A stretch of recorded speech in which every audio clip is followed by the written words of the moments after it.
Сәлеметсіздер ме, құрметті әріптестер?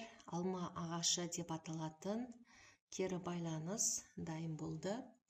Бұл презентация, яғни PowerPoint программасында жасалынған емес, арнайы жасанды интеллект негізінде жасалынған платформа.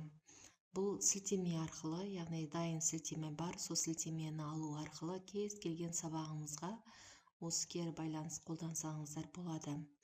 Яғни бұл сілтеме бірнеше жылдар бойына жұмыс жасай береді.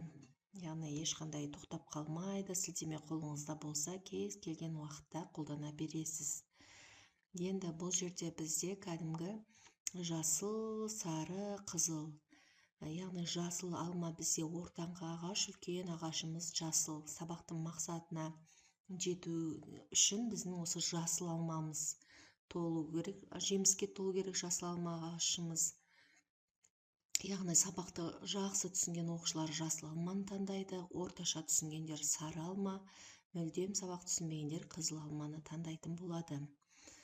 Бұл жерде мына корзинаның ішіндегі алмаларды осылай тақтадан қолмен апарса болады оқушылар. Яғни алма ағашын осылай толтырады. Енді сары алмаға, яғни сабақты орташа түсінген оқушылар болады, яғни осы алмалардың санына қарай сіз біліп отырасыз, қанша оқушы қаншалықты сабақ деңгейін түсінгендігі. Егерде қызыл алмаларыңыз көп болса, онда сіз сабағыңызды оқушылар түсінбеді дегендігі. Осылай, егерде жасыл ағаштарыңыз көп болса, сіздің сабағыңыздың мақсатына жеткендігіңіз. Міне осындай алма ағашын кері байланысқа қолдансаңыздар болады.